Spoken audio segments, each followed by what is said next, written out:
బంగారం రేట్లు పడినప్పుడల్లా ఒక కొత్త కథ సృష్టించి మళ్ళీ రేట్లు పెంచే ప్రయత్నం చేస్తారు. అందులో ఇప్పుడు మరొక కథ బిగిన్ చేశారు. అంతర్జాతీయ పరిణామాలతో పసిడికి మరోసారి డిమాండ్ ఏర్పడిందట. ఏం పరిణామాలు మారినాయంట? ఇంకా భారత్ పాకిస్తాన్ యుద్ధం అయిపోయింది. రష్యా ఉక్రెయిన్ యుద్ధం నార్మల్ అయిపోయింది.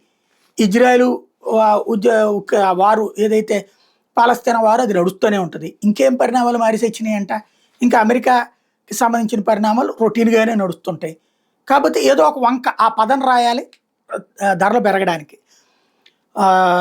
ఢిల్లీ మార్కెట్‌లో 99.9% స్వచ్ఛత బంగారం 10 గ్రాములకి 1910 పెరిగి 98,450కి చేరింది.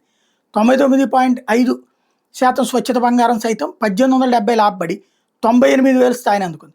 బలహీన డాలర్ పసిడి ధరలకు మద్దతునిచ్చింది.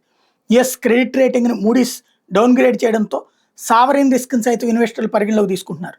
రేటింగ్ డౌన్‌గ్రేడ్‌తో దీర్ఘకాలంలో యుఎస్ ఆర్థిక స్థిరత్వంపై అనిశ్చితి ఏర్పడింది.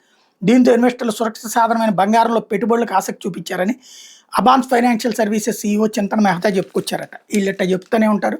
బేసిక్‌గా మరోసారి పెంచే ప్రయత్నం జరుగుతున్నట్టుంది బంగారాన్ని.